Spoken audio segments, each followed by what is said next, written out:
Right. Pendulum some பார்த்திருந்தோம். Pendulum சம்மு கவனமா கவனிங்க. இப்போ இது ஒரு பெண்டுலம். எலக்ட்ரிக் ஃபீல்டோட டைரக்ஷன் அப்வர்டா இருந்தா என்ன பண்ண போறோம்? இப்ப அந்த பெண்டுலம் இங்க வந்திருக்குன்னு வச்சுக்கலாமா? ரொம்ப important model, NEET and JEE physics. நல்லா கத்துக்குங்க. Weight of the body always acts downwards. If the charge is positive, பாசிட்டிவா இருந்தா அன்னைக்கே கத்து கொடுத்தேன், எலக்ட்ரிக் ஃபீல்டோட டைரக்ஷனும் ஃபோர்ஸோட டைரக்ஷனும் சேம். ஃபோர்ஸ் வந்து QE ரெண்டும் 180 டிகிரி கரெக்டா. அப்ப resultant mg dash, mg minus QE, mg minus QE. இங்க இருந்து g dash மட்டும் வேணும்னா g minus QE by m. g dash மட்டும் வேணும்னா g minus QE by m. ஏன் இந்த m கேன்சல் பண்ணிட்டேன், இங்க m இல்லாததுனால டினாமினேட்டருக்கு வந்துடுச்சு. நல்லா கத்துக்கிட்டீங்களா? இங்க g dash g minus QE by m. அப்ப g dash less than g dash less than g. Time பீரியடுக்கு என்ன sir formula? 2 pi root of L by g. டைம் பீரியடும் ஜியும் என்ன ப்ரொபோர்ஷனல்? Inversely proportional. அப்ப g dash less than g இருந்தா electric field கொடுத்த பிறகு g dash less than g இருந்தா t dash greater than t. இங்க இருந்து தான் நீங்க ஆப்ஷன் டிக் பண்ண போறீங்க. எப்படி டிக் பண்ணுவீங்க? எலக்ட்ரிக் ஃபீல்டோட பெண்டுலம் வந்து பாசிட்டிவ் பெண்டுலம், எலக்ட்ரிக் ஃபீல்டு அப்வர்ட்ல இருக்கு. நியூ டைம் பீரியட் என்னவா இருக்கும்? இன்க்ரீஸ் ஆகும். ஏன் இன்க்ரீஸ் ஆகுது sir? Acceleration due to gravity குறையுது, அதனால டைம் பீரியட் அதிகமாகுது. ரைட்டா? பொறுமையா ஆறுத்தையுமே போட்டு காட்டுறேன், பொறுமையா கத்துக்கிட்டே வா. இப்ப எலக்ட்ரிக் ஃபீல்டு மேல போனா படிச்சுக்கிறீங்களா? அதுக்கப்புறமா ஒருவேளை எலக்ட்ரிக் ஃபீல்டு டவுன்வர்ட்ல இருந்தா என்னங்க சார் பண்றது? if the bob is positive, இந்த இடம் பாசிட்டிவ், எலக்ட்ரிக் ஃபீல்டோட டைரக்ஷன் டவுன்வர்ட்ல இருந்தா என்ன ஆகும்? weight of the body always acts downwards. ஃபோர்ஸும் டவுன்வர்ட். ஏன்னா charge positive, direction of field is along the direction of force. அப்ப இங்க இருந்து ரிசல்டன் வேணும்னா ரெண்டும் ஒரே டைரக்ஷன் தான் ஆட் பண்ணிக்கணும்.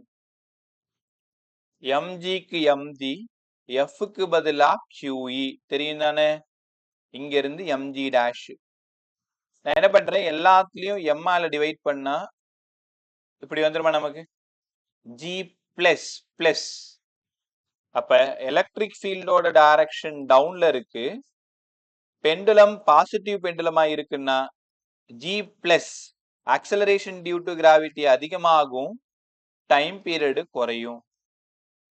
ஏன்னா போத் ஆர் இன்வெர்ஸ்லி ப்ரொபோர்ஷனல். இதுல சம்மாவும் கேட்கலாம், இந்த ரிலேஷனும் கேட்கலாம். சார் ஒருவேளை சம்மா கேட்டா நாங்க என்ன சார் பண்றது?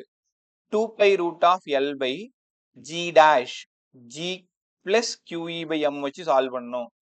இந்த g dashக்கு என்ன இருக்கோ Q கொடுத்துருவாங்க, E கொடுத்துருவாங்க, மாஸ் ஆஃப் த பாப் கொடுத்துருவாங்க. சப்ஸ்டியூட் பண்ணினா g dash கிடைச்சிரும். அந்த g dash கொண்டு வந்து நீங்க சப்ஸ்டியூட் பண்ணி சால்வ் பண்றது. எப்படி பார்த்தாலும் ஜேஇ பசங்களுக்கு கண்டிப்பா இத சம்மா தான் கேட்பாங்க. நீட் பிள்ளைங்க ரிலேஷன் கத்துக்கிட்டா போதும். ரெண்டு கான்செப்ட் ஓகே தானே? பாசிட்டிவ் பாபு, எலக்ட்ரிக் ஃபீல்டு மேல, எலக்ட்ரிக் ஃபீல்டு கீழே. நல்லா கத்துக்கிட்டீங்களா? அடுத்தது பிரணவ், குட் ஈவினிங் பை.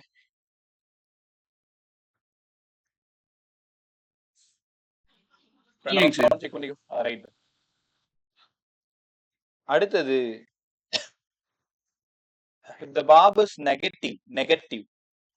நெகட்டிவா இருக்கிறதுனால இந்த பக்கமா இது negative.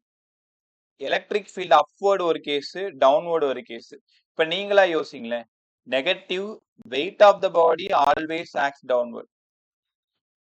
Electric field upward, bob is negative, அதனால ஃபோர்ஸோட டைரக்ஷன் அகைன்ஸ்டா இருக்குன்னு சொல்லியிருந்தேன். The charge is positive, direction of force, direction of field along the same direction. அன்னைக்கே கத்து கொடுத்திருந்தேன். The charge is negative, electric ஃபீல்டோட டைரக்ஷனுக்கு அகைன்ஸ்டா தான் ஃபோர்ஸ் இருக்கும், ஏன்னா சார்ஜ் நெகட்டிவா இருந்தா. இப்ப எலக்ட்ரிக் ஃபீல்டு கீழ இருந்து மேல இருக்கு, எலக்ட்ரிக் ஃபீல்டு கீழ இருந்து மேல இருக்கு. சோ அதனால எஃப் பிளஸ் எம்ஜி. அப்ப எழுதுங்க, நீங்களே எழுதுங்க. எம்ஜி டாஷ் வேணும்னா எம்ஜி பிளஸ் எஃப்க்கு பதிலா கியூஇ. இது அப்படியே செகண்ட் கேஸ் மாதிரி இல்ல, பாசிட்டிவ் பாபோட செகண்ட் கேஸ் கத்து கொடுத்தனே அதே மாதிரி இருக்கும் பாருங்க. வழக்கம் போல G dash equal to G plus QE by MA. G dash is always greater than g இங்க இந்த இடத்துல, அதனால t dash less than t. ஆப்ஷன்ல இப்படிதான் இருக்கும், இப்படிதான் இருக்கும் டிக் பண்ணணும். சம்மா கேட்டாங்கன்னா ஜி டாஷ் ஃபார்முலா போட்டுக்கோங்க. Time period equal to 2 pi root of L by g, l by g. ரைட்டா? டி டாஷா இருந்தா ஜி டாஷ். அதாவது என்ன தெரியுமா அர்த்தம்? டீனா யாரு, ஜினா யாரு? ஏர்ல இருக்கும் பொழுது டைம் பீரியட் கிராவிட்டி.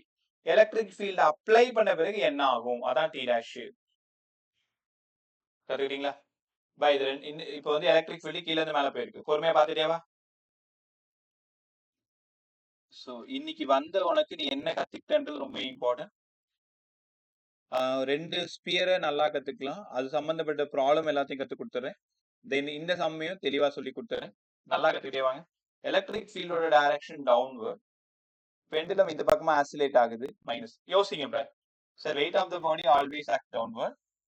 எலக்ட்ரிக் ஃபீல்டோட டைரக்ஷன் டவுன்வர்ட், அப்ப ஃபோர்ஸோட டைரக்ஷன் அப்வர்ட். கரெக்டா? 180 டிகிரினாலே உனக்கே தெரியும் G minus QE by M. உன் ஆன்சர் என்னவா இருக்கணும்? ஜி பிளஸ் கியூஇ பை எம்மா இருக்கணும், இல்லைன்னா ஜி மைனஸ் கியூஇ பை எம்மா இருக்கணும். அப்ப ஜி டாஷ் ஜி மைனஸ், அதனால G dash less than G, G dash less than G, அதனாலதான் டி டாஷ் கிரேட்டர் தென் டின்னு கத்துக்கணும். G dash less than G, அதனால டி டாஷ் கிரேட்டர் தென் டின்னு புரிஞ்சுக்கணும். இது மனப்பாடம்லாம் பண்ண முடியாது, அவங்க என்ன சொல்றாங்களோ அப்படியே டயக்ராமா மாத்துங்க. ஒரு நெகட்டிவ் பாப் இருக்கு, எலக்ட்ரிக் ஃபீல்டோட டைரக்ஷன் கீழ இருந்து மேல போகுது, இப்ப டைம் பீரியட் என்ன ஆகும், டைம் பீரியட் ரிலேஷன் என்ன, இப்படிதான் சம் இருக்கும். அதே மாதிரி ஒரு பாசிட்டிவ் பாப் இருக்கு, டவுன்வர்ட் எலக்ட்ரிக் ஃபீல்டா இருக்கு, இப்ப என்ன ஆகும் டைம் பீரியட். அப்ப நீங்க என்ன பண்ணணும், அந்த டயக்ராமா பக்கத்துல கொஸ்டின் பேப்பர்ல டக்கு டக்குன்னு வரைஞ்சி பார்த்துட்டு உடனே ஆன்சர் போட்டு. சரி, எங்களுக்கு 4 கேஸ் புரிஞ்சிருச்சு. 4 கேஸ்னா, கேஸ் 1ல positive bob electric field downward, case 2ல positive bob electric field upward, case 3ல negative bob electric field downward, case 4ல negative bob electric field upward. இந்த 4 கேஸும் நம்ம பேசிட்டோம். ரைட்டா? இப்போ எலக்ட்ரிக் ஃபீல்ட் இங்க இருக்கு, இது பாசிட்டிவ்னு வச்சுக்கோங்களேன். அப்போ உங்களுக்கே புரியணும், ரெண்டும் ஒரே டைரக்ஷன், ஃபோர்ஸ் எம்ஜி ஒரே டைரக்ஷன், ஏன்னா பாசிட்டிவ். அப்படின்னா ஜி டாஷ் வந்து ஜி பிளஸ்ஸா தான் இருக்கும், அப்ப ஜி டாஷ் பெருசா தான் இருக்கும், டி டாஷ் சின்னதா தான் இருக்கும். இப்படி யோசிக்கணும். பாசிட்டிவா எலக்ட்ரிக் ஃபீல்டு மேல, அப்ப வெயிட் இங்க, ஃபோர்ஸ் மேல, ரெண்டு ஆப்போசிட்னாலே இந்நேரம் நீங்க யோசிச்சிருக்கணும் G minus QE by M தான். வழக்கம் போல G dash less than G தான், T dash greater than T தான். இந்த இடத்துல நெகட்டிவ் எலக்ட்ரிக் ஃபீல்ட் இங்க இருக்கு, அப்ப ஃபோர்ஸ் மேல, எம்ஜி கீழே. உடனே இதே இங்க என்ன எழுதுனீங்களோ அதே தான், G minus QE by M.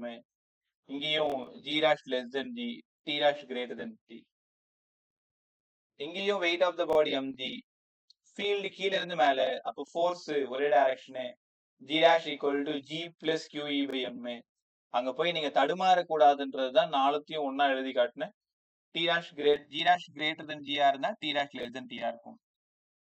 இதெல்லாம் விட ஒரு சூப்பரான டாபிக். நீ யோசிச்சியான்னு எனக்கு தெரியல, எப்ப பார்த்தாலும் என்ன ஒரு எலக்ட்ரிக் ஃபீல்டு கீழேயும் மேலேயுமே போட்டுன்னு இருக்காரு, ஏன் எலக்ட்ரிக் ஃபீல்டு ஹரிசான்டலா போனா கோச்சிக்குமா? அந்த மாதிரி சம்பந்தம் என்ன சார் பண்றது, பாத்துருவோமா? இங்க வாங்களேன். இது பெண்டுலம் ஆசிலேட் ஆகுது, பாசிட்டிவ். இது பெண்டுலம் ஆசிலேட் ஆகுது, நெகட்டிவ் பாப்.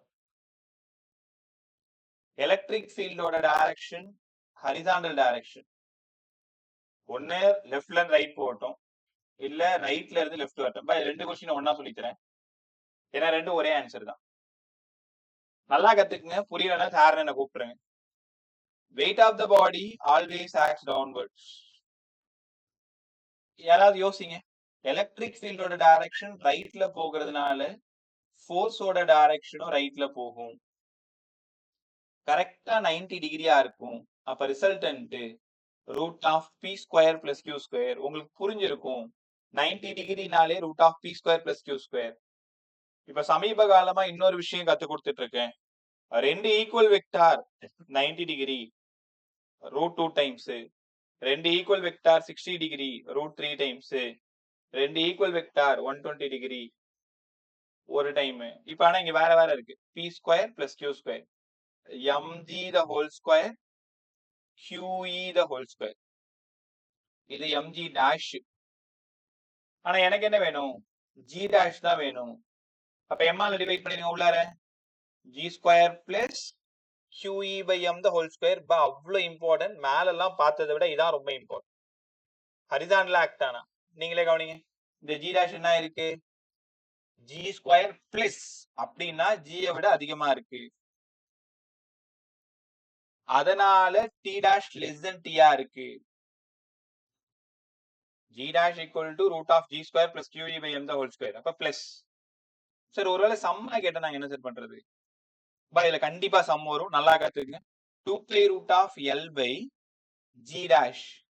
ஜி டேஷுக்கு பதிலா இங்க ஒரு ரூட் மறந்துடாத. சரி, இங்க வெளில ஒரு ரூட் இருக்கு, உள்ள ஒரு ரூட். பசங்க நார்மலா பண்ற தப்பு பாது. G square plus QE by m the whole square. இங்கதான் ரூட் இருக்கு, இங்க ரூட் போகணும்னு அவசியம் இல்ல. அப்பெல்லாம் நினைச்சிடாத. ஜி டேஷ்ல ரூட் இருக்கு. Root of G square QE by m the whole square. கத்துக்கிட்டீங்களா? அப்ப அதனால ஹரிசாண்டலா ஃபீல்ட் ஆக்ட் ஆனா G dash greater than G தான், T dash less than T தான் கத்துக்கணும். இப்போ இது சம்பாருங்களேன். சரி, பாசிட்டிவ் எலக்ட்ரிக் ஃபீல்டோட டைரக்ஷன் இதுக்கு ஆன்சர் சொன்னீங்க. இப்ப மாத்தி இருந்தாலும் இதே ஆன்சர் தான் வருமா? ஆமா. எப்படி நான் சொல்லுவேன்? இதே டயக்ராம் பாருங்க. weight of the body always act downward. இங்க போட்டு காட்டவா? இங்க வாங்க. நெகட்டிவ் பாபு, நெகட்டிவ் எலக்ட்ரிக் ஃபீல்டோட டைரக்ஷன் இந்த டைரக்ஷன் வச்சுக்கலாமா? இந்த direction. weight always act downward MD. இது நெகட்டிவா இருக்கு. டைரக்ஷன் ஆஃப் எலக்ட்ரிக் ஃபீல்ட் இந்த பக்கமா இருக்கு. எலக்ட்ரிக் ஃபீல்டோட டைரக்ஷனுக்கு அகைன்ஸ்டா தான் இருக்கும் ஃபோர்ஸோட டைரக்ஷன். எப்ப the charge is negative, angle between them is 90 degree. Resultant இங்க இருக்கு. வழக்கம் போலதான் root of QE the whole square plus mg the whole square. அதனால g dash மட்டும் வேணும். Root of g square plus QE by m the whole square. என்ன பண்ணிருக்கேன்? m ஆல டிவைட் பண்ணிட்டேன். எனக்கு g dash மட்டும் தானே வேணும். அதேதான் வரும் இங்கேயும்.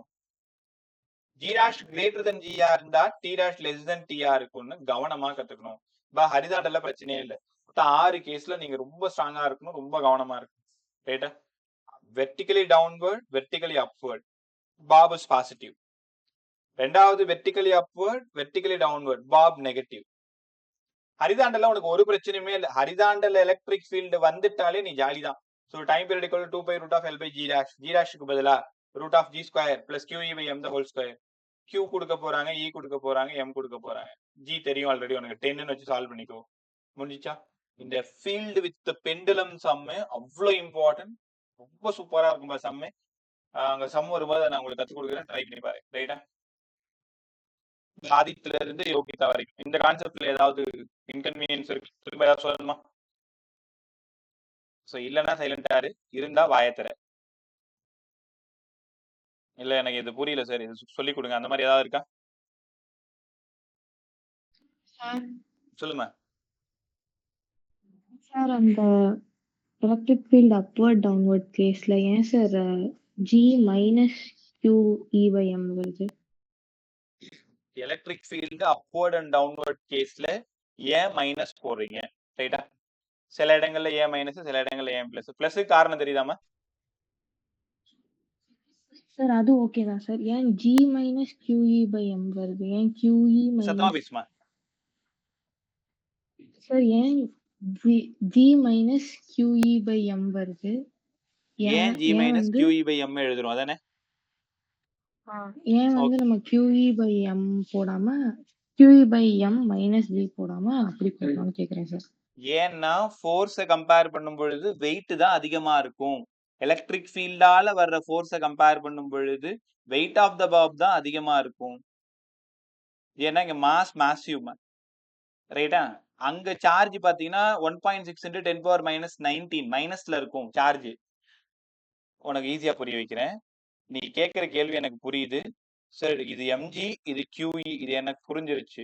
ஆனா நீங்க எழுதும் பொழுது எம்ஜி டேஷுக்கு பதிலா எம்ஜி மைனஸ் கியூஇ அப்படிதான் எழுதுறீங்களே தவிர எம்ஜி டேஷுக்கு பதிலா கியூஇ மைனஸ் எம்ஜி எழுதுனா என்ன? இதான் நம்ம கேள்வி. ஆமா சார். Right.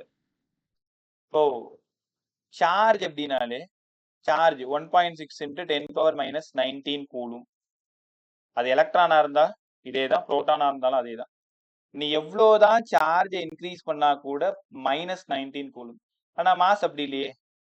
10 gram of bob 100 gram of பாபுன்னா யார் அதிகமா இருப்பா? வெயிட் தான் அதிகமா இருக்கும். ஸோ அதனாலதான் MG minus QE. Weight of the body இங்க அதிகமா இருக்கு, கியூஇ அதை விட கம்மியா இருக்கு. எப்பவுமே நம்ம என்ன பண்ணுவோம், ஜி டேஷ் வந்து பாசிட்டிவ் வேல்யூவா தான் இருக்கணும். பாசிட்டிவ் வேல்யூவா தான் இருக்க முடியும். பாசிட்டிவா இருந்தாதான் பெரிய வேல்யூ மைனஸ் சின்ன வேல்யூ, அப்படிதான் கணக்கு பண்ணணும். புரிஞ்சுச்சாம? ரைட். இந்த மாதிரி உங்களுக்கு எது தெரியலனாலும் புரியலனாலும் கேட்டுக்கோ, தெரிஞ்சுக்கோ, கத்துக்கோ. ரைட். அடுத்தது ஸ்பியர் கொஸ்டின் போக போறேன். சொல்லுவ. ஸோ வெர்டிக்கல் அந்த பாப் வந்து எலக்ட்ரிக் ஃபீல்டுக்கு ஆப்போசிட்டா தான் ஃபோர்ஸ் இருக்குன்னு சொன்னீங்க. அப்போ ஹாரிசான்டல்ல மட்டும் ஏன் வந்து அதே டைரக்ஷன்ல வந்து? அதே டைரக்ஷன்ல எங்கமா போட்டேன்? நெகட்டிவா இருந்தா ஆப்போசிட்ல தானே போட்டேன். பாசிட்டிவ்க்கு. பாசிட்டிவ். பாசிட்டிவா இருந்தா ஃபோர்ஸோட டைரக்ஷன் இந்த சம் தானே சொல்றேன். மேலையா? ரைட். இங்க பாரு, இது என்ன பாசிட்டிவ் சார்ஜ் ஆமாது? மைக் ஆன் பண்ணுங்க. இது பாசிட்டிவா? எலக்ட்ரிக் ஃபீல்டோட டைரக்ஷன் எங்க இருக்கு? இதோ போற இந்த டைரக்ஷனா? எலக்ட்ரிக் ஃபீல்டோட டைரக்ஷன் எங்க இருக்கோ அதே டைரக்ஷன்ல தான் ஃபோர்ஸும் இருக்கும். எப்பமா சார்ஜ் பாசிட்டிவா இருந்தா. ஃப்ரெஷ்ஷா ஒரு டயகிராம் வா. பெண்டுலம் பாசிட்டிவ் பாபு இங்க ஆசிலேட் ஆகுது. ஆசிலேட் ஆகுது இல்ல, இங்க எங்க இருந்தாலும் அதே தான். உங்களுக்கு புரிய வைக்கிறதுக்காக நான் ஆசிலேட் ஆகிற மாதிரி காமிக்கிறேன். So weight of the body always act downward. இப்ப நீங்க சொல்ல ட்ரை பண்ணுங்க. எலக்ட்ரிக் ஃபீல்ட் ஒருவேளை இந்த பக்கமா போகுதுன்னா நான் ஃபோர்ஸோட டைரக்ஷன் லெஃப்ட்ல எழுதணுமா ரைட்ல எழுதணுமா? ரைட்ல போடணுமா லெஃப்ட்ல போடணுமா? சொல்லு, ட்ரை பண்ணு. லெஃப்ட்லயா?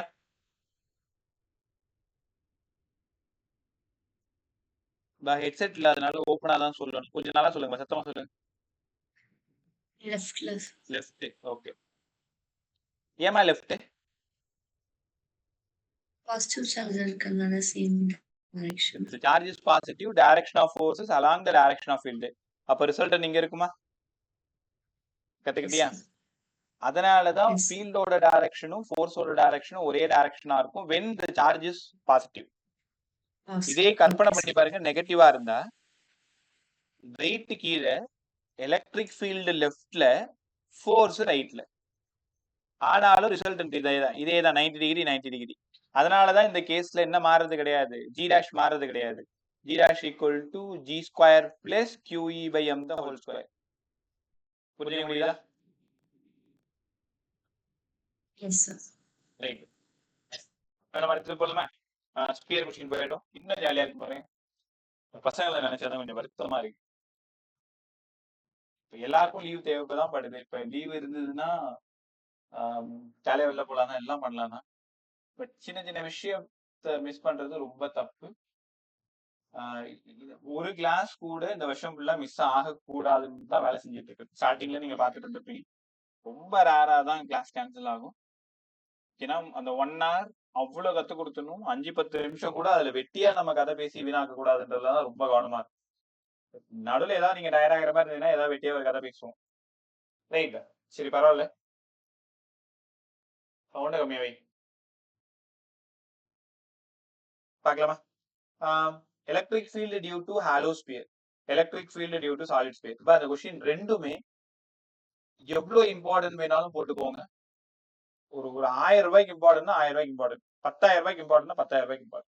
அவ்வளவு இம்பார்ட்டன்ட். பட் நிறைய ட்ரிக்கியான விஷயம்லாம் இருக்கும். நிறைய எல்லாம் உங்களுக்கு நீ கத்துக் கொடுக்க போறதுல 2 கொஸ்டின், அந்த கொஸ்டினுக்கான ப்ராப்ளம்ஸ் எல்லாமே நம்ம பேச போறோம். அவ்வளவுதான்.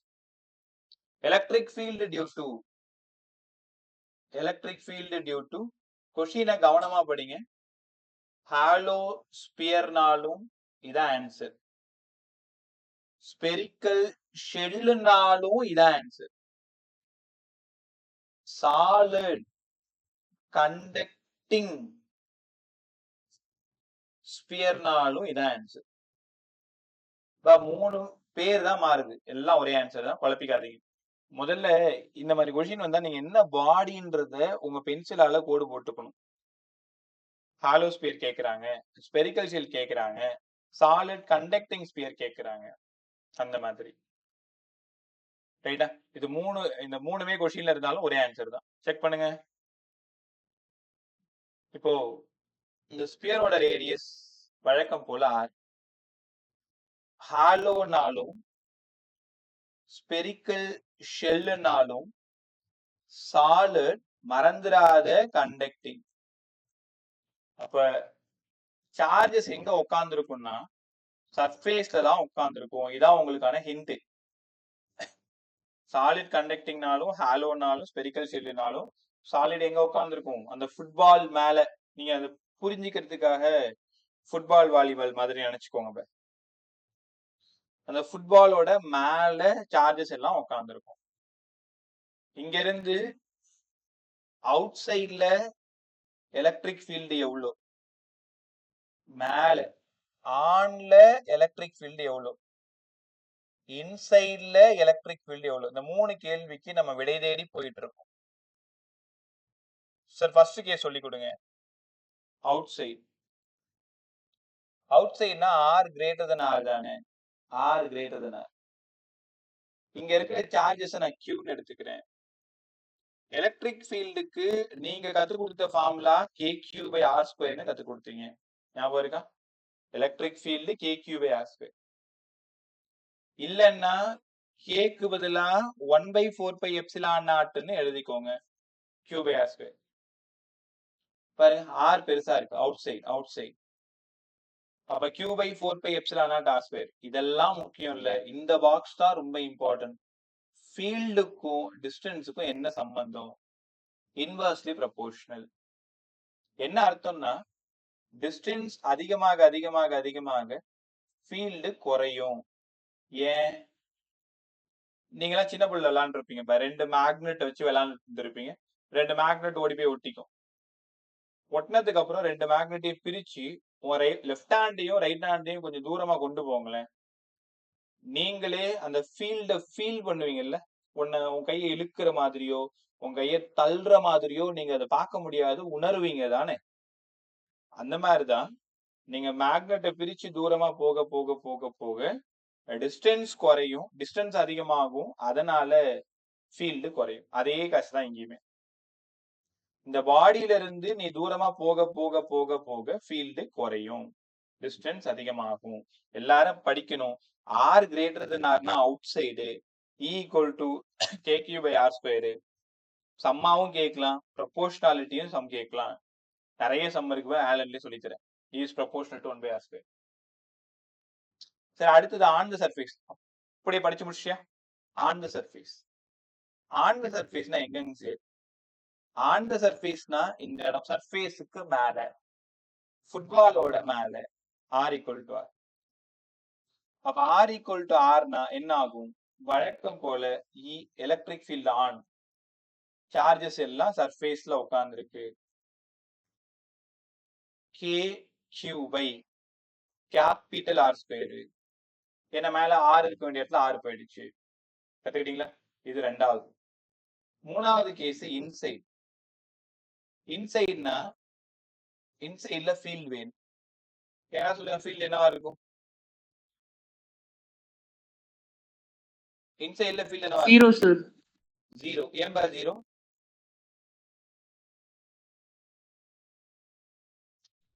சார் என்ன சார்ஜ் என்க்ளோஸ்ட் வந்து ஜீரோ சார். இன்சைட்ல ஃபீல்டு 0. ரொம்ப நல்லா சொன்ன. காரணமும் ரொம்ப நல்லா சொன்னேன். இன்சைட்ல ஃபீல்டு 0. நல்லா கதைங்க. ஃபுட்பாலோட உள்ளார உனக்கு புரியறதுக்காக ஃபுட்பால்னு சொல்றேன். இது ஒரு கண்டக்டிங் ஸ்பியர் இல்ல hollow sphere,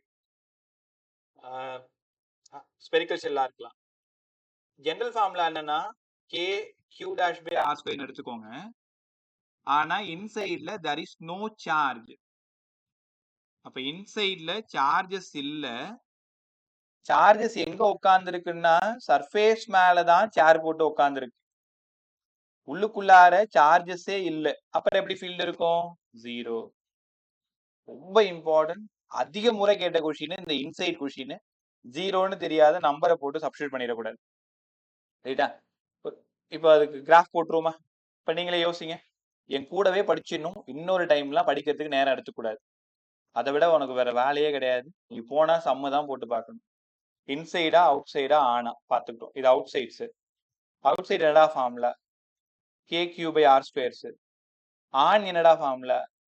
K Q by capital R squares. Inside field 0. காரணம் என்னப்பா? இன்சைட்ல there is no charge.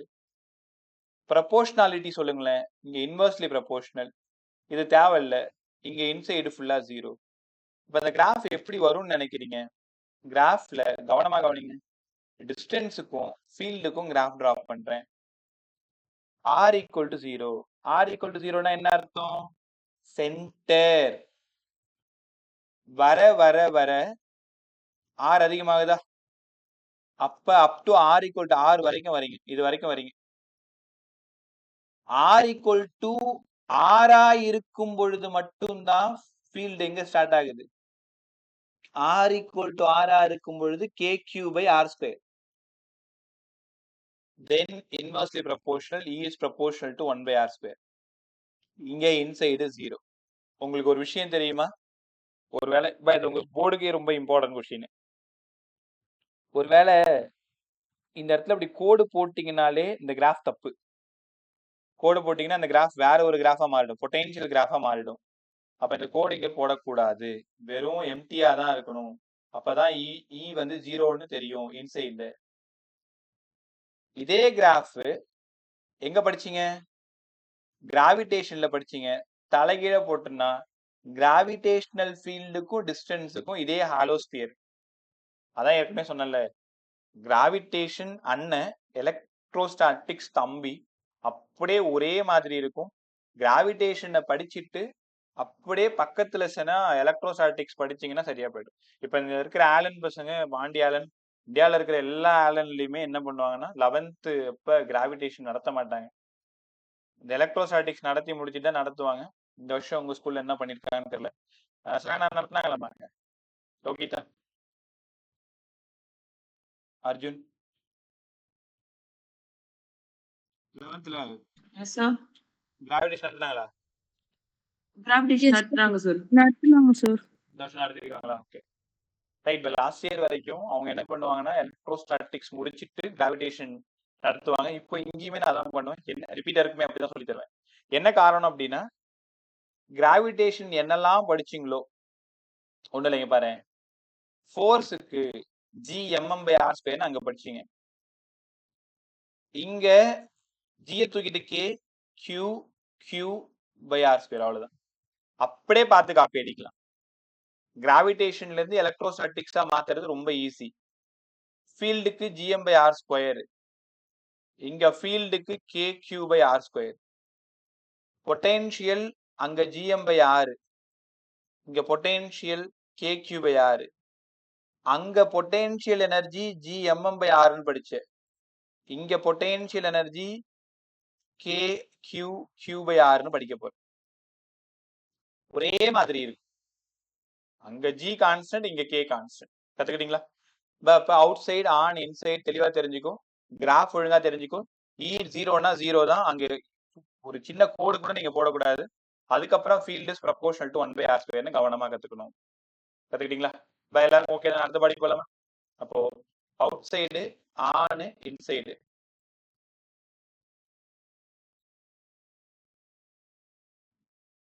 Solid பாடி,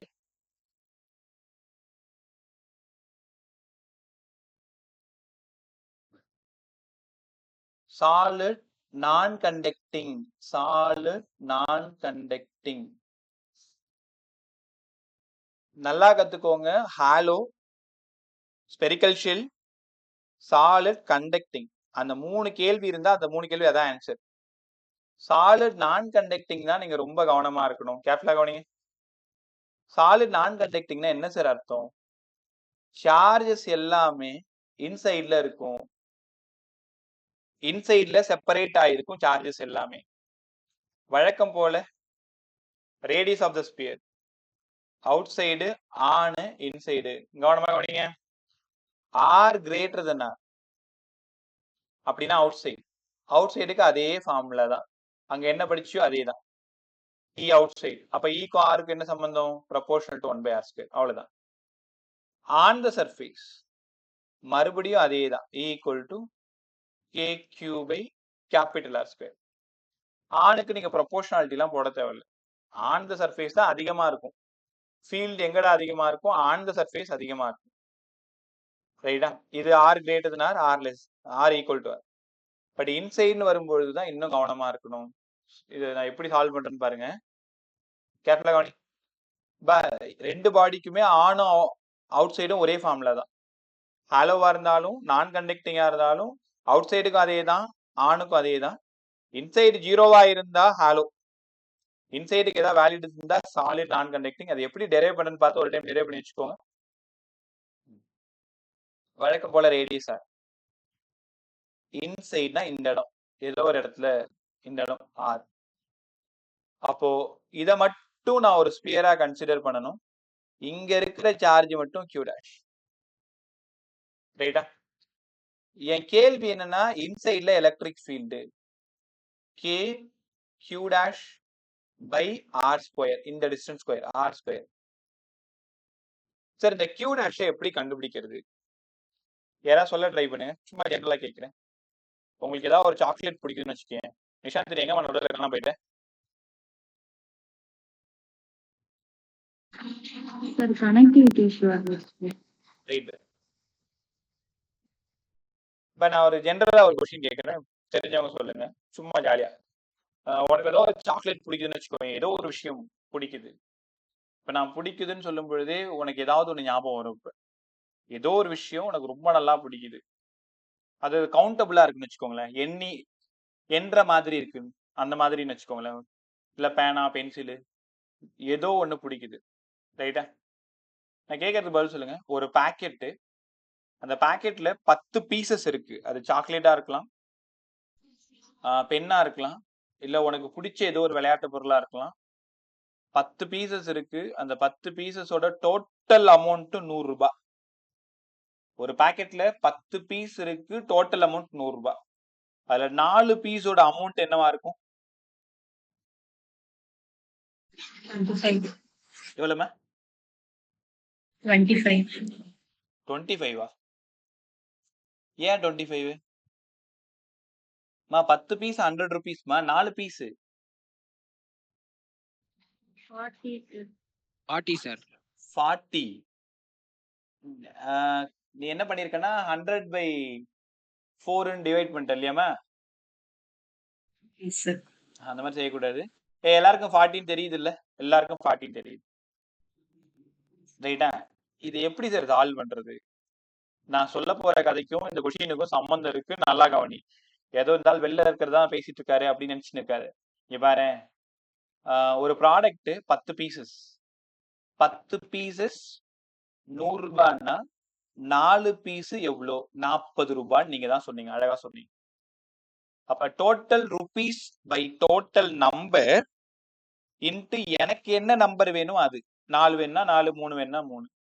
என் கேள்வி என்னன்னா, இந்த இடத்துல Q' இதுல மட்டும்தான் இருக்கு. இந்த ஐடியாவை 12th முடிகிற வரைக்கும் மறக்காது. நிறைய லெசன்ல திரும்ப திரும்ப நம்ம செய்யற மாதிரி இருக்கும். முக்கியமா அப் டு மேக்னட்டிசம் வரைக்கும் இந்த கான்செப்ட் தெரியாம உங்களால Q', M', R' கண்டுபிடிக்க முடியாது. எப்படி சார் சால்வ் பண்றது? எனக்கு இங்க மட்டும் சார்ஜ் வேணும். டோட்டல் சார்ஜ் எவ்வளோ? Q. இது ஸ்பியர். எவ்வளவு volume? 4/3 pi capital r cube. Total charge by total volume into எனக்கு எவ்வளவு வால்யூம் தேவை? இவ்வளவு வால்யூம் தான் தேவை. 4/3 பை ஸ்மால் ஆர் கியூப். இங்க 10 சாக்லேட் 100 ரூபாய் அப்படின்னா 4 சாக்லேட் எவ்வளோ? எனக்கு 4 தான் வேணும். கரெக்ட் தானே? இங்க பாருங்க, total charge total volume, total charge total volume போட்டுனா பெர் யூனிட் வால்யூம் கிடைச்சிடும். அதாவது ஒரு சாக்லேட்டோட விலை கிடைச்சிரும். இப்ப 100/10 என்ன அர்த்தம்? 10 ஒரு சாக்லேட்டோட விலை கிடைச்சிரும். இன்ட்டு எனக்கு என்ன வேணுமோ அதை மல்டிப்ளை பண்ணிட்டா டோட்டல் கிடைச்சிரும். அப்ப இந்த கியூ டேஷ் வேணும்னா டோட்டல் சார்ஜை டோட்டல் வால்யூமால டிவைட் பண்ணி எனக்கு எந்த வால்யூம் வேணுமோ அதெல்லாம் பண்ணிக்கணும். ரைட்டா? உங்கள்ட்ட இன்னொரு எக்ஸாம்பிள் கேட்கிறேன், பதில் சொல்லு. இதை ஸ்பியர்னு சொன்னேன். டிஸ்க்னு வச்சுக்கோங்களேன். இது ஒரு டிஸ்க். டிஸ்க்குக்கும் ஸ்பியருக்கும் உனக்கு வித்தியாசம் தெரியும். டிஸ்க்ல டோட்டல் சார்ஜ் கியூ, இந்த டிஸ்டன்ஸ் ஆறு, ரேடியஸ் ஆறு, இது கியூ டேஷ். இது எப்படி சார் போடுவீங்க? இது டிஸ்க் 2 டைமென்ஷன் பாடி. அப்ப total charge by total area, total area by R square தானே, by capital r square into எனக்கு தேவையான area by small r square. எனக்கு இதுதான் தேவை. அதுக்குள்ளார எவ்வளவு கியூ டேஷ் இருக்குன்னு தான் வேணும். இடத்துக்கு தகுந்த மாதிரி இப்படி நீங்க செய்ய கத்துக்கணும். நீங்க தனியா தெரிவிங்க இந்த மாதிரி விஷயம் எல்லாம் உனக்கு தெரியுதுன்னா. அப்போ கியூ டேஷ் எனக்கு வேணும்னா total charge by total volume, மேல சொன்ன இல்லையா அந்த சம், இது ஒரு எக்ஸாம்பிளுக்காக போட்டு காட்டினேன், இன்ட்டு நமக்கு தேவையான volume 4/3 by r cube. 4/3 by 4/3 by போயிடுச்சு. வழக்கம் போல QR cube by R square. கத்துக்கிட்டீங்களா? நேர ஃபார்முலாக்கு வந்துருங்க. Electric field inside k q dash by R square. K q டேஷுக்கு பதிலாக QR cube, sorry QR cube by இங்க ஒரு ஆர் ஸ்கொயர், இங்க ஒரு ஆர் ஸ்கொயர். அப்ப போயிடுச்சா? ஃபைனலா நீங்க ஆசையா தேடி வந்தது KQR பை ஆர் ஸ்கொயர். ஏதோ தப்பு பண்றேன். 4/3 பை ஆர் கியூப் போடணும். Volume 4/3 by r cube. நான் தெரியாம ஸ்கொயர் போட்டிருக்கேன், நீங்களும் அதை கவனிக்கல. 4/3 by r cube, r cube. ஆனா கைக்கு மட்டும் தெரியுது ஏதோ ஈக்குவேஷன்ல தப்பு நடக்குதுன்ட்டு. KQR by r cube. இன்சைட்ல KQR பை ஆர் கியூப், இங்கேயும் கியூப் வரும். கத்துக்கிட்டீங்களா? அப்ப என்ன அர்த்தம்னா, ஃபார்முலா பாருங்க. இந்த இடம் கேபிட்டல் ஆர். இன்சைட்ல எங்க தேடினாலும் ஃபீல்டு என்னவா இருக்கும்னா KQR பை ஆர் கியூப். இது இன்சைடு நல்லா படிங்க, இருக்கிறதுலே ரொம்ப இம்பார்ட்டன்ட். ஒருவேளை சென்டர்ல கேட்டா என்னடா ஆகும் சார்? Field 0 sir. ஏன் சென்டர்ல ஃபீல்டு 0? ஆர் 0. அதுக்கப்புறமா வெளியில வர வர ஃபீல்டு என்ன ஆகும்? Directly proportional sir. டிஸ்டன்ஸ் அதிகமாக அதிகமாக ஃபீல்டும் அதிகமாகும். ரைட்டா? ஸோ கிராஃப் போறதுக்கு முன்னாடி ஒரு சின்ன கன்க்ளூஷனுக்கு நம்ம வந்துடலாம். வழக்கம் போல ஆர் கிரேட்டர் தென் ஆர், வழக்கம் போல ஆர் ஈக்குவல் டு ஆர், வழக்கம் போல ஆர் லெஸ் தென் ஆர். இதுல r greater than r, r greater than ஆர்னா அவுட் சைட் தான் எப்பவும் ஒரே ஃபார்முலா தான் KQ by R square. On வழக்கம் போல அதே ஃபார்முலா தான் KQ by capital r square. Inside hollow பாடியா இருந்தா, ஸ்பெரிக்கல் ஷெல்லா இருந்தா, சாலிட் கண்டக்டிங்கா இருந்தா 0. ஆனா இங்க KQR பை ஆர் கியூப். எல்லாத்துக்கும் ப்ரொபோர்ஷனாலிட்டி பார்த்துக்கோங்க. ஆருக்கும் ஈக்கும் கிராஃப் டிரா பண்றேன். ஆர் அதிகமாக அதிகமாக இ அதிகமாகுது, டைரக்ட்லி ப்ரொபோர்ஷனல். அப் டு எது வரைக்கும் அதிகமாகுது? சர்ஃபேஸ் வர்ற வரைக்கும். உங்களால உணர முடியுதா? சென்டர்ல இருந்து வெளியில வர்ற வரைக்கும் ஃபீல்ட் இன்க்ரீஸ் ஆகுது, அதுக்கப்புறம் இன்வெர்ஸ்லி ப்ரொபோர்ஷனல். அப்ப இங்க டைரக்ட்லி ப்ரொபோர்ஷனல், இங்க இன்வெர்ஸ்லி ப்ரொபோர்ஷனல். இந்த கிராஃப் ஒட்டுமொத்த பிசிக்ஸ் புக்ல 5 இடத்துல வரும். சாலிட் பாடினாலே இதான் கிராஃப். சாலிட் பாடினாலே கிராஃப் இப்படிதான் இருக்கும். கத்துக்கிட்டீங்களா? Okay.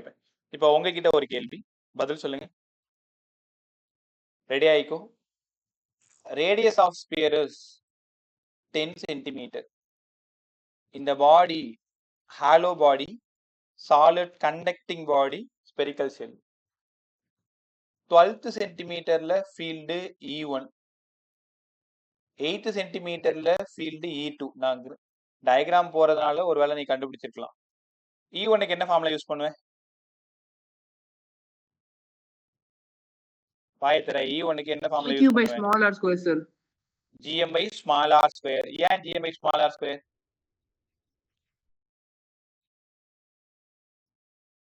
See, KQ by small r square. Sir, KQ, sir. இல்ல நான் தான் தப்பு பண்ணிட்டேன். இப்ப கிராவிடேஷன் போயிட்டு இருக்கு அந்த பசங்களுக்கு, அந்த ஞாபகத்துல போட்டேன். KQ by small r square. ஏன் KQ by small r square? ஏன்னா அவுட் சைடுனாலே KQ by r Sir, square. ஏன்னா கண்டக்டிங் வெல்ல இருக்கு சார். ரைட், அதுதான். R விட R அதிகமா இருக்கு, 10 விட 12 அதிகமா இருக்கு. அப்ப அவுட் சைட் ஃபார்முலா தான் யூஸ் பண்ணணும். கத்துக்கிட்டீங்களா? 8th சென்டிமீட்டர்ல ஃபீல்டு சொல்லுங்க. எழுதலாமா? KQ by 8 square. 0, sir. ஏன் KQ by 8 square எழுதக்கூடாதா?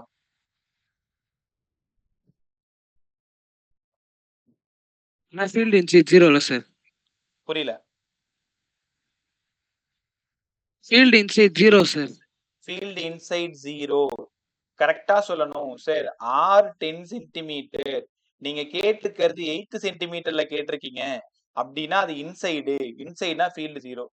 நீங்க எங்க தப்பு பண்ணுவீங்கன்னு சொல்றேன். இன்னைக்கு தெளிவா இருப்ப சொல்லி கொடுத்ததுனால. 2026 May 4 5 நீங்க எக்ஸாம் ஹால்ல இருக்கும் பொழுது இந்த கொஸ்டின் ஒரு பேச்சுக்கு வந்ததா நம்ம வச்சுக்கலாம். பதட்டத்தோடையும் பரபரப்போடையும் எக்ஸாம் ஹால்ல உட்காந்துருப்பீங்க. ஸோ அந்த நேரத்துல நீ தெளிவா இருந்தாலும் பதட்டம் உன்னை தப்பு செய்ய தூண்டும். நீ தெளிவா இங்க இருந்து போயிருப்ப E0ன்னு போயிருப்ப. ஒன்னும் இல்ல, அவங்க கேட்க போற கேள்வி. ஒரு ஹாலோஸ்பியர் எடுத்துக்கிட்டேன். Radius of hollow sphere 10 centimeter. 8th சென்டிமீட்டர்ல ஃபீல்டு என்னவா இருக்கும்? சார்ஜ் 1 மைக்ரோ கூலும்னு எடுத்துக்கோங்க. நீ என்ன பண்ணுவ அந்த நேரத்துல? தெளிவா இருந்துட்டா பரவாயில்ல. 9 × 10⁻9 1 × 10⁻6 by 8 சென்டிமீட்டர். சென்டிமீட்டர்ல எல்லாம் மீட்டரை அழகா மாத்தி சம்ம போட்டு வைப்ப. போடும்பொழுது ஒரு ஆன்சர் வரும். அந்த ஆன்சரும் ஆப்ஷன் ஏல இருக்கும். ஸோ ரொம்ப ஹாப்பியா டிக் பண்ணுவீங்க. எதையோ சாதிச்ச உணர்வு உனக்கு அந்த இடத்துல வரும். கடைசியில வெளியில வந்து பார்க்கும்போது தான் தெரியும், இல்ல கீழ் பார்க்கும்போது தான் தெரியும் நம்ம எவ்வளவு பெரிய முட்டாள்தனம் பண்ணிருக்கோம் அப்படின்னு. ஏன் இது தேவையில்லாத பில்டப், தேவையில்லாத பிட்டு இதெல்லாம் ஏன் இப்ப சொல்லிட்டு இருக்கோம் அப்படின்னா, அந்த இடத்துல அந்த பாடி, ஹாலோ பாடி, சாலிட் பாடி கொஷின் வந்துட்டாலே உங்களுக்கு அவுட் சைடு ஆனு இன்சைடு இதை தேடக்கூடிய பழக்கம் வந்துரும்ன்றதுக்காக தான் தப்பு பண்ணி அதை சரி பண்ணிட்டு இருக்கோம். ரைட்டா? அப்ப 8 R less than R ஆயிடுது இன்சைடு. அப்ப கண்டிப்பா ஃபீல்டு 0ன்னு கவனமா கத்துக்கணும். சூப்பராவ. ஓகே, அடுத்தது அப்படி இங்க வந்துருங்க. இன்னொரு கொஸ்டின் பதில் சொல்லுங்க. ஃபார்முலா சொல்ல ட்ரை பண்ணு. ரேடியஸ் ஆஃப் ஸ்பியர் வழக்கம் போல 10 சென்டிமீட்டர். அவுட் சைட்ல அதாவது 12th சென்டிமீட்டர்ல ஃபீல்டு. இந்த body solid non conducting body, solid non conducting. அப்ப வழக்கம் போல KQ by 12 ஸ்கொயர் போட்டுருவீங்களா? ஆனு KQ by 10 ஸ்கொயர் கேட்க மாட்டாங்க. அவுட் சைடு இன்சைடு தான் கேட்பாங்க. ஒருவேளை 8th சென்டிமீட்டர்ல கேட்டாங்கன்னா இப்பவும் நீங்க தெரியாம போயிட்டு KQ by 8 ஸ்கொயர் போறதுக்கு வாய்ப்பு இருக்கு. தாராளமா செய்யலாம். உனக்கு ஃபீல்டுனாலே KQ by R ஸ்கொயர் தான் முதல்ல ஞாபகம் வரும். இப்ப என்ன யோசிக்கணும் நீனு? R 10 இவங்க கேட்டிருக்கிறது 8ல கேட்டிருக்காங்க. என்ன பாடி? Solid non conducting. அப்ப இன்சைட் ஃபார்முலா யூஸ் பண்ணணும். இன்சைட் ஃபார்முலா நம்ம என்ன படிச்சோம்? அப்படி ஆகாயத்தை பார்த்தோன்னா உனக்கு ஞாபகம் வந்துடும். KQR by R cube. Substitute பண்ணணும். 9 × 10⁻9 Qக்கு பதிலா 1 மைக்ரோ கூலும், R ஒரு 8 centimetre, R cube 10 cube. Inside solve பண்றதுக்கு 2 டேட்டா உனக்கு தேவை. ஒன்னு அந்த டிஸ்டன்ஸ், இன்சைட் டிஸ்டன்ஸும் வேணும், அதே நேரத்துல ரேடியஸும் வேணும்னு கவனமா கத்துக்கணும். ரைட்டா? ரைட். ஒரு முடிவுக்கு வந்துடலாம். ஒரு சம் காட்டுறேன், நீங்க தான் ஆன்சர் சொல்லணும். டக்குன்னு சொல்லணும், நிறைய டைம் எடுத்துக்கூடாது. R greater than R, R equal to R. 2 பாடியா இருந்தாலும் ஒரே ஃபார்முலா தான். ஒரே formula, outside formula, on formula. அது solid, conducting, non conducting, hollow, spherical shell எதுவா இருந்தாலும் இதான் formula. R less than r, hollow பாடியா இருந்ததுன்னா சாலிட் கண்டக்டிங், ஸ்பெரிக்கல் ஷெல்லா இருந்ததுன்னா 0. ஆர் லெஸ் தென் ஆர் நான் கண்டக்டிங்கா இருந்ததுன்னா KQR/R3. கிராஃபையும் கண்டுபிடிக்க கத்துக்கணும். இது ஹாலோ பாடியோடது, இந்த இடம் சாலிட் நான் கண்டக்டிங்கோடது, இது சாலிட் கண்டக்டிங்கோடதுன்னு கத்துக்கணும். சூப்பரா, நல்லா கத்துக்கிட்டீங்களா? அப்படிங்க வாங்க. எவ்வளவு சீக்கிரமா சொல்றேன்னு பாக்குறேன். ரெடியா இருக்கு.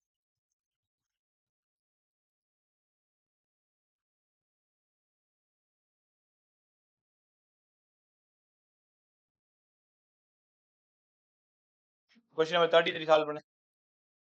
டக்குன்னு சால்வ் பண்ணு. Fourth option தான் சார். புரியல பே. Fourth option sir. Both 1 and 2. Fourth option சொல்லியிருக்காங்க, எனக்கு தெரியல. வேற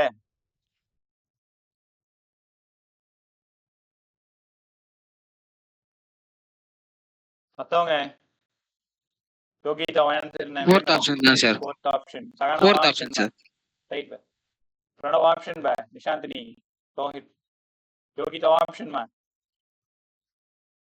பத்மாஷினி உன்னோடது, கனிஷ்கா உன்னோடது, Arjun, Aadhith Fourth option. Fourth option. Erin உன்னோடது மே. அனீஸ் ஆப்ஷன் என்ன?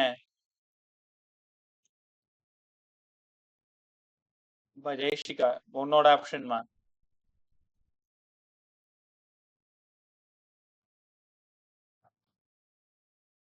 என்னாச்சு உங்களுக்கு? ரைட். ஃபோர்த் ஆப்ஷன் ஒரு பதில் வந்திருக்கு. ரைட்டா தப்பான்னு எனக்கு தெரியல. Check பண்ணிடுவோமா? A solid sphere of radius r is charged uniformly with a total charge q. Then correct expression னு கேக்குறாங்க. இது என்ன பாடின்னு கண்டுபிடிங்க. சாலிட் கண்டக்டிங்கா, சாலிட் நான் கண்டக்டிங்கா? Non-conducting sir. ஏன் நான் கண்டக்டிங்?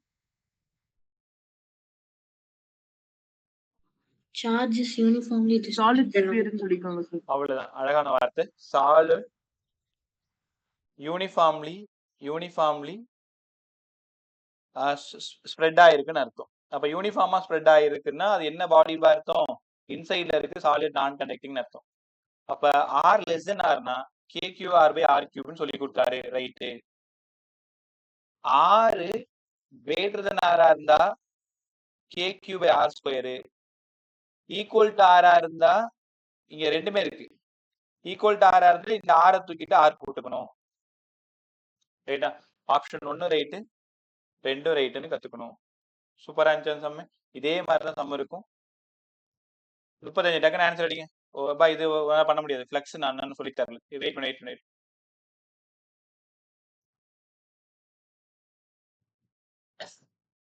வேற ஏதாவது சம்ம இருக்கான்னு பாக்குறேன்.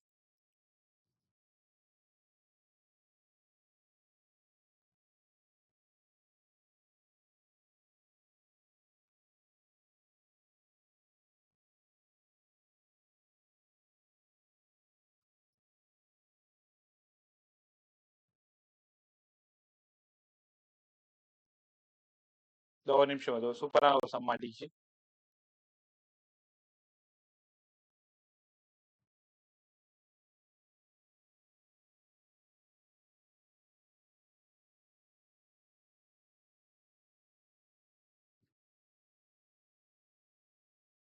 Question number 41.